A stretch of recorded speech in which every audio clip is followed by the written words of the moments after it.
Can you imagine a man selling a mermaid for a bag of cowries? Yes, my children, that day came. Greed bound his hands, and betrayal shook the river's heart. But no gold can buy back what was sacred. Listen, or you may never know the price of betrayal. While Ojo wept and prayed, Ade grew more defiant. Why should we beg spirits? He spat. We are men. We will find new ways to be rich. He began selling charms of false protection, convincing villagers to give him their last cowries. Some believed him, desperate for hope. Others turned away, whispering that his greed had cursed them all. Ojo begged him, "Cousin, stop this madness. The goddess demands humility, not trickery." But Ade only sneered. "You are weak, Ojo. That is why you are poor. I will rise again." In secret, Ade planned to travel to the city with the little he had left to find new traders who might bring wealth. But the curse followed him. His canoe capsized in calm waters, his goods washed away, and he barely crawled back to shore. Still, he hardened his heart. He told himself he would never bow to a spirit, never admit fault. Each day he grew thinner, but his pride burned like fire. The people of Itori began to point fingers. It was Ojo who caught the mermaid. It was Ojo who sold her, they whispered. Mothers hissed at him in the marketplace. Children threw stones when he passed. Even friends turned cold, blaming him for their hunger. Ife defended him, shouting, he was misled by Ade. He never wanted this curse. But few listened.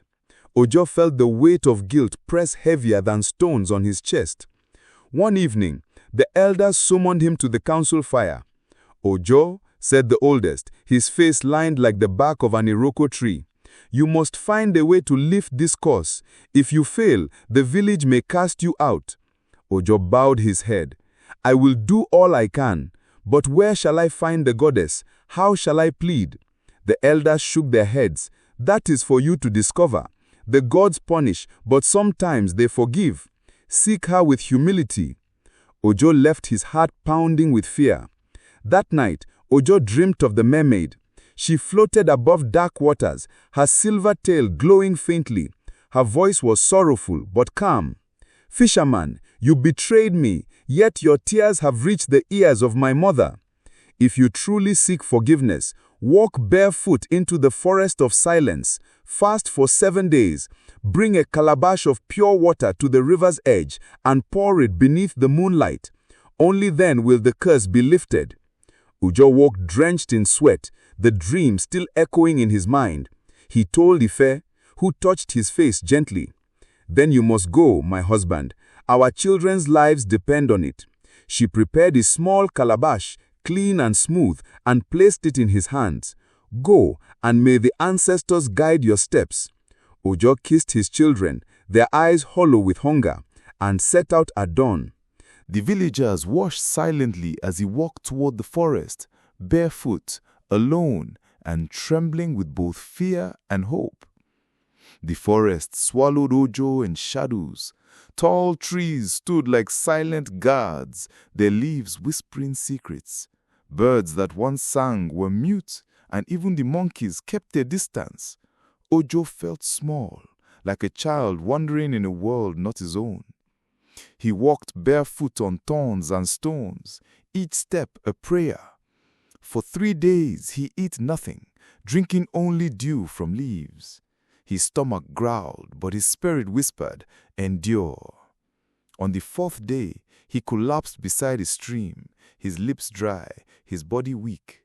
He thought of his children's faces and forced himself up. The silence pressed heavy. Yet in that stillness, he felt something new, a presence, gentle and watching. It was as if the trees themselves carried his prayers to the heavens. By the 7th day, his beard had grown wild, his body lean, but his heart steady. He filled the calabash with water from a hidden spring, clear as glass, and turned toward the river. Night fell as Ojo reached the river bank. The moon floated full and white, casting silver across the waters. Ojo knelt, holding the calabash close. His voice shook. "Great mother, I am but a foolish man.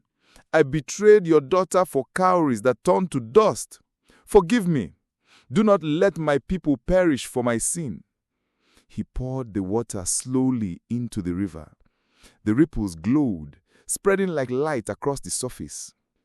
Suddenly, the waters parted, and the river goddess rose, her crown made of shells, her eyes blazing. Beside her floated the mermaid, her face calmer now, though sadness lingered. "You have shown humility," she thundered. "You endured hunger, pain, and shame.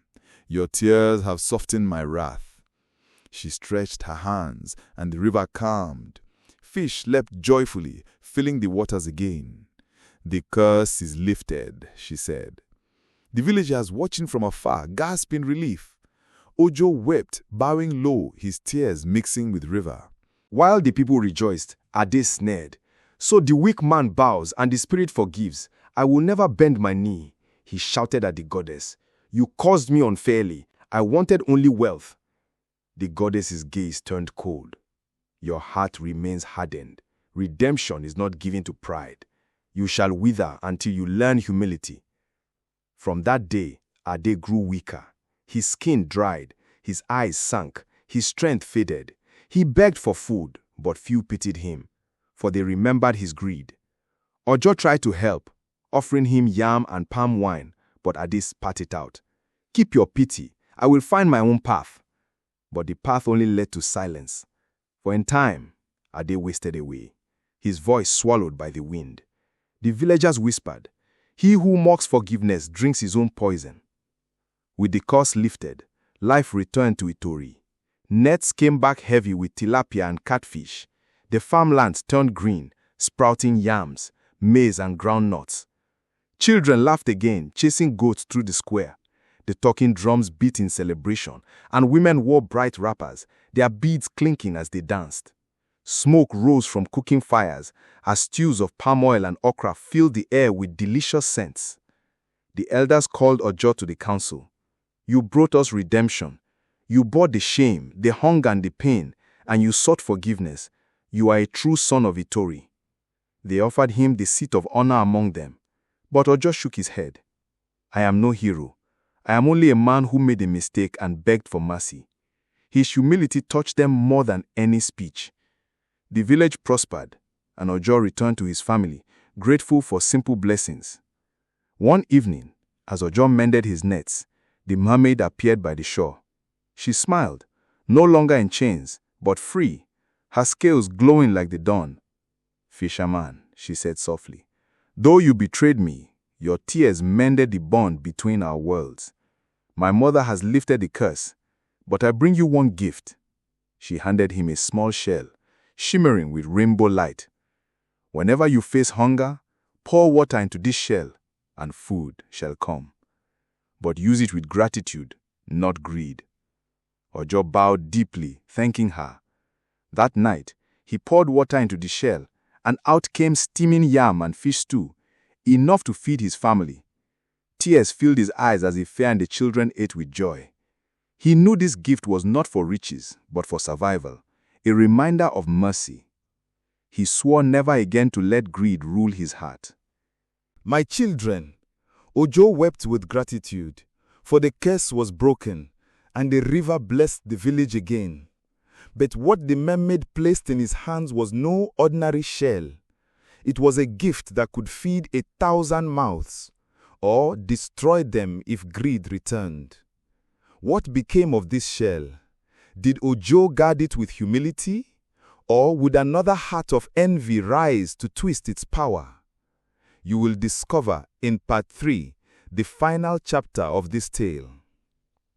If you've journeyed with Ojo this far, don't stop now. The ending will shake your heart and teach a lesson you must never forget. Click to watch part 3 before the river keeps its secrets forever.